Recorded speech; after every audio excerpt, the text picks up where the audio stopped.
Olá, pessoal do oitavo ano. Então, vamos encerrar este módulo, né, sobre a saúde alimentar e nós vamos falar um pouquinho aí sobre o tópico, então, saúde, alimentação e massa corpórea. Então, é importante lembrar que a saúde não é mantida apenas com o combate às doenças, como a gente já viu, né, com relação às melhorias dos serviços médicos. Ela não é um fenômeno isolado, né? A saúde ela envolve outras condições de vida, né, da população, como moradia, saneamento básico, educação, lazer, atividade física, alimentação e hábitos diários saudáveis são fatores que determinam o padrão de saúde da população. É aquele famoso tripé que a gente já viu: mente, bem-estar mental, bem-estar físico e o bem-estar social, tá? Novos estilos de vida, a gente sabe que estão relacionados ao meio urbano e eles podem levar o que a gente chama de sedentarismo, ou seja, a ausência ou a nossa diminuição de atividades físicas e leva ainda a gente a consumir, né, consumo excessivo de alimentos industrializados, tá? Então a gente para e pergunta, né, o que a gente pode fazer ou o que a gente deve fazer para ser saudável nesse contexto, né, nesse contexto da vida das cidades. Então, olha lá, a manutenção de hábitos de saúde, né, é o segredo, então, para a gente ter e manter a nossa saúde. Então, o fato de ganhar ou de perder massa corporal está relacionado na quantidade de calorias que são ingeridas e consumidas. Aqui a gente volta a lembrar naquela questão: alimentos energéticos, né, e alimentos nutritivos. A pessoa pode até ingerir todos os nutrientes necessários ao organismo, mas o excesso será fatalmente convertido então em gordura. Então, se ela comer demais e ela não gastar aquilo, ela vai engordar. Agora, em relação ao ganho, né, ou à perda de massa corporal, não existe uma dieta que seja, né, considerada a perfeita, né, para manter uma alimentação balanceada. Então, é importante a gente ter um bom equilíbrio na alimentação. Lembrem-se que dietas só devem ser feitas sob recomendação de um profissional da área da saúde, tá? E em casos específicos, por exemplo, nós temos que levar em consideração que este profissional da área da saúde, ele vai recomendar uma alimentação adequada de acordo com alguns fatores, né, da pessoa, de acordo com a idade, de acordo com o sexo, com o tipo físico, com os fatores genéticos, com o estilo de vida e a forma como esse indivíduo se relaciona com a comida, tá? Então, além disso, existem outras coisas que estão envolvidas nesse processo, como fatores psicológicos. A gente tem que levar em consideração que a ansiedade ela vai gerar um comportamento alimentar nocivo à saúde. A pessoa vai ingerir mais alimentos do que é necessário. Também é necessário levar em consideração o acúmulo, né, o conhecimento que foi acumulado durante os anos de pesquisas. E as pessoas têm que ter acesso a essas informações juntamente com a prática de atividades físicas, né? Então, olha lá, jogar basquete. Aqui, ó, um prato bem colorido. A gente sabe que quanto mais colorido, mais nutrientes diferentes a gente vai ter. Então, por isso que os nutricionistas, né, eles vão se preocupar em propor hábitos alimentares saudáveis para melhorar a qualidade de vida e, com isso, né, ter a prevenção das doenças. Então, é importante saber que a necessidade diária de calorias vai variar de acordo com a idade, de acordo com o sexo e com o estilo de vida dessa pessoa. Lembrem-se, tá? Um trabalhador braçal, vamos imaginar um pedreiro, ele precisa ter uma quantidade de caloria diária alta, porque ele gasta muita energia durante o seu trabalho. Então a gente acredita que ele diariamente tem que ingerir em torno de 5.000 quilocalorias por dia.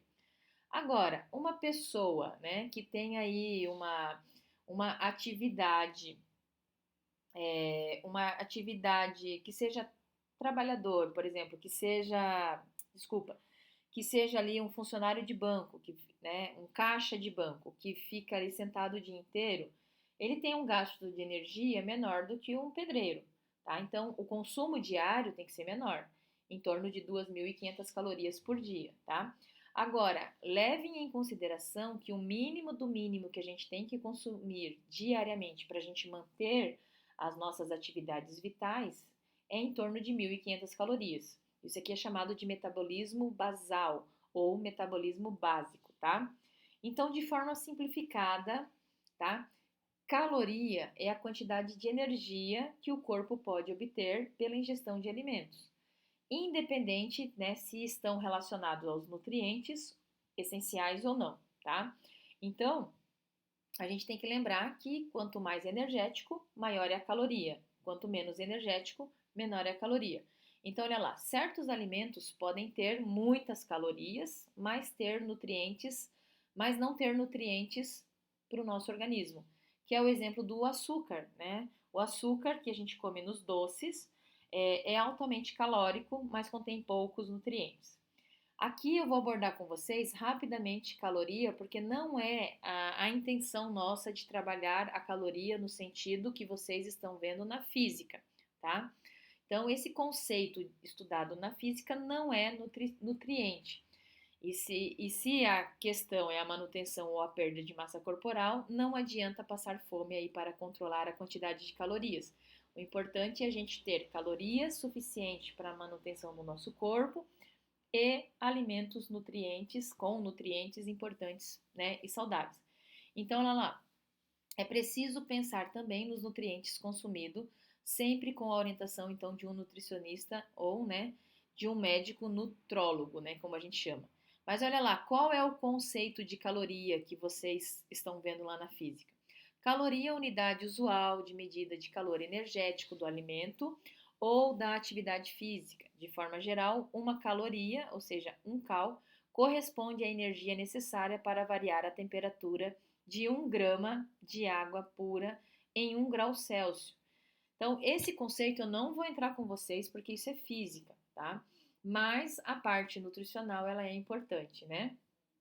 Então, a manutenção da massa corpórea de um indivíduo, né, para buscar melhor, né, para melhorar a sua saúde, depende da mudança dos seus hábitos alimentares, juntamente com a prática de atividade física. Lembrem que a mudança do corpo, ela não é imediata, ela leva-se alguns dias, né? Você tem que começar, né, a fazer algumas coisas diariamente. E querer perder 10 quilos dentro de um mês, né, vai causar o famoso efeito sanfona. Você vai emagrecer e depois você engorda muito rápido. O ideal é você perder pouquinho a cada mês para o seu corpo ir acostumando com esta perda, tá? Então não adianta se pesar todos os dias, pois isso pode acabar gerando ansiedade, e a gente sabe que a ansiedade leva as pessoas a comerem mais, né? Então olha lá, se você por um acaso exagerar, né, na quantidade de alimento em uma festa, tudo bem, foi naquela festa.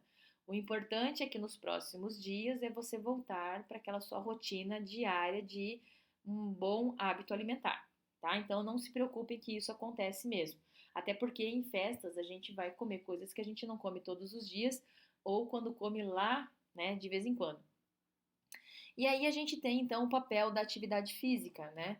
A atividade física ela é interessante, ó, porque ela consome energia, ela queima gordura armazenada, ela controla a pressão sanguínea, os níveis de açúcar do sangue, previne contra a osteoporose e outras doenças. Então, a prática regular da atividade física faz, além de tudo isso, o corpo a produzir uma substância chamada endorfina, né, que provoca uma sensação de bem-estar.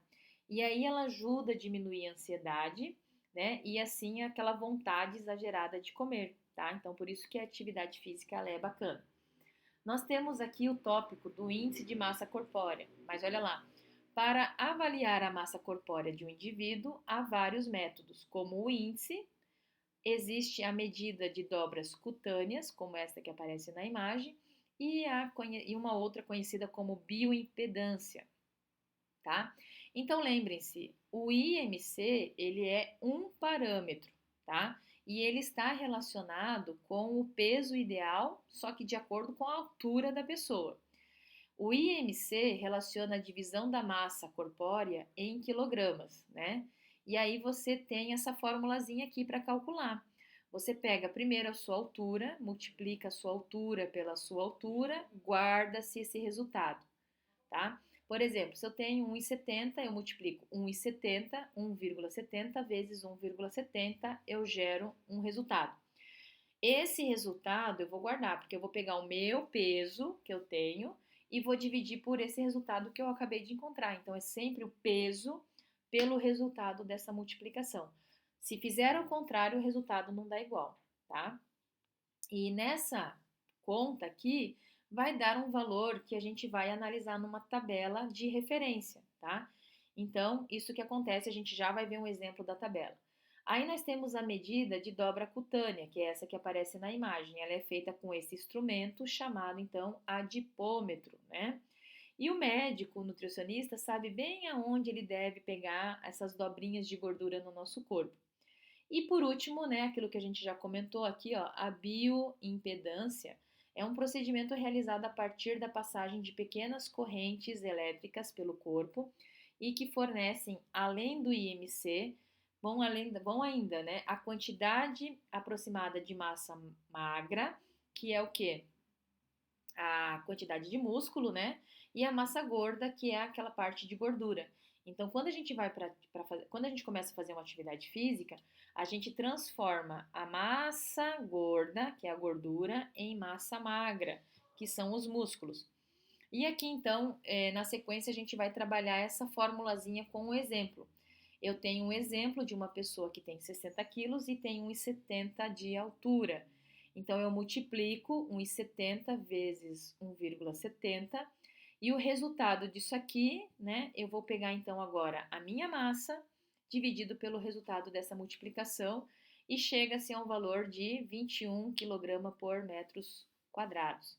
E aí nós temos uma tabela de referência, né? No caso de uma pessoa, de um homem, de uma mulher, né? Nós temos aqui, então é um adulto. Nós temos aqui que se ele atingiu 21, olha lá, ele está entre 18,5 e 24,9. Então ele está na sua classificação normal, tá? Então, lembre-se que o IMC é apenas uma estimativa e não leva em consideração fatores como o tipo físico da pessoa, né? E aí nós temos aqui, ó, eu deixei essa tabela para vocês, que daí essa tabela ela é para a idade de vocês. No caso das meninas, devem olhar nessa tabela. Se tiverem 13 anos, após os cálculos ali, né, do cálculo anterior, daquela fórmula, vocês vão olhar aqui nesta linha. Se tiverem 14 anos, vocês vão olhar nessa linha para saber se vocês estão abaixo, adequado ou com sobrepeso. No caso dos meninos, a tabelinha de referência é essa aqui de baixo, ok? O que eu queria falar com vocês era isto e eu aguardo vocês então numa próxima oportunidade. Tchau, tchau!